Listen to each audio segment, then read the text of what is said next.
प्यारे भारत के दुलारे बच्चों, आप सबों का पुनः एक बार स्वागत है मेरे YouTube ऑनलाइन क्लासेस में।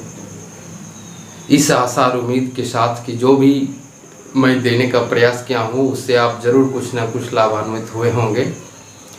जैसा कि आप पूर्व की वीडियो में देखते आ रहे हैं कि प्रकाश, तो बच्चों आज मैं जो बता रहा हूँ वो क्लास 8 का यानी अष्टम में प्रकाश के, लेकिन मुख्य रूप से आप प्रकाश का अपवर्तन जो है, रिफ्रैक्शन ऑफ लाइट जो है बच्चों, वो क्लास 10th का टॉपिक है, 10th का सिलेबस है। तो जो भाई बहन आपके 10th क्लास में पढ़ते हैं आप उसको भी इस वीडियो को शेयर कर सकते हैं, दिखा सकते हो।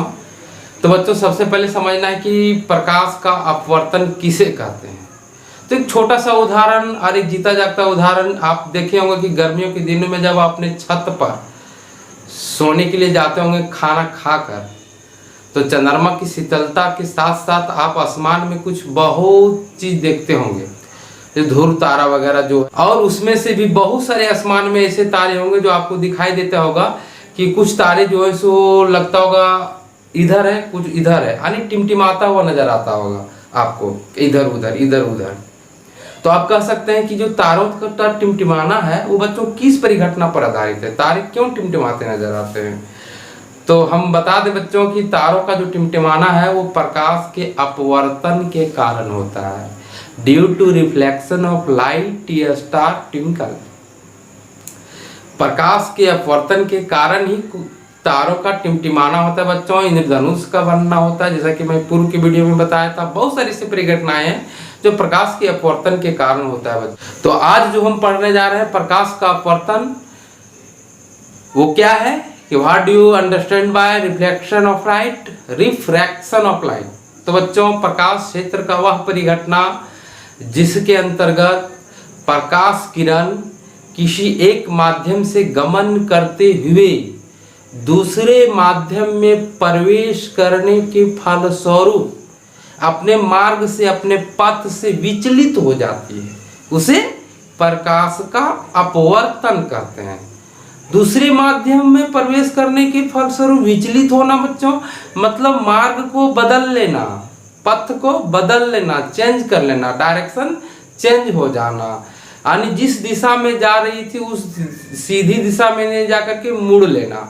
तो बच्चों ये प्रकाश का जो अपवर्तन है वो किस तरह से मुड़ेगा वो उसके माध्यम पर निर्भर करता है।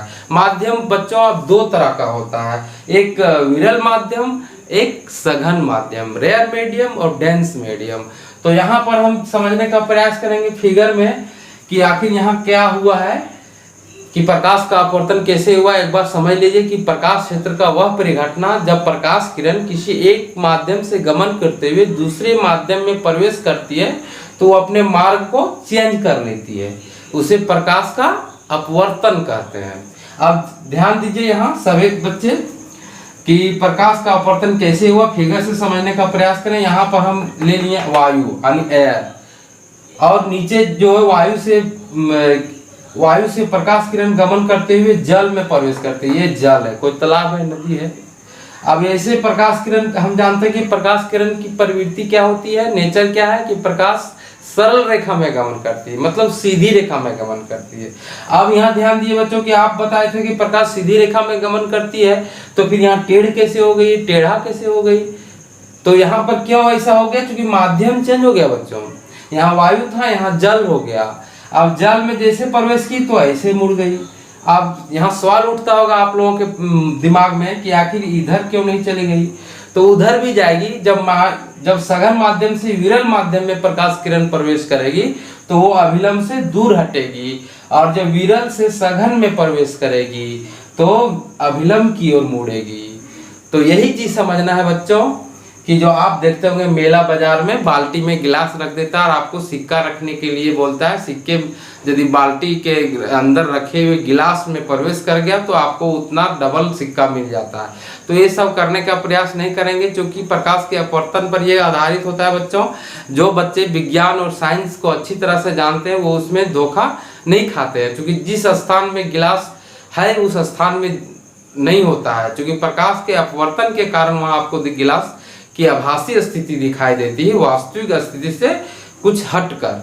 आप दूसरी उदाहरण ले सकते हैं बच्चों कि सूर्य जब उदय होता है यानी सूर्योदय होता है यानी सनराइज के समय में कुछ समय पहले ही सूरज दिखाई देता है, वो प्रकाश के अपवर्तन के कारण ही दिखाई देता है। और सूर्यास्त के दौरान भी बच्चों जब सूरज डूबता है तो कुछ देर बाद भी सूरज दिखाई देता है, उसका कारण यही होता है प्रकाश का अपवर्तन होता है। Thanks for watching. आप अपने भी देखिए, भाई बहनों को भी सिखाइए और सीखिए, क्योंकि विज्ञान जो बच्चों है वो रटने वाला चीज़ नहीं है, वो समझने वाला चीज़ है।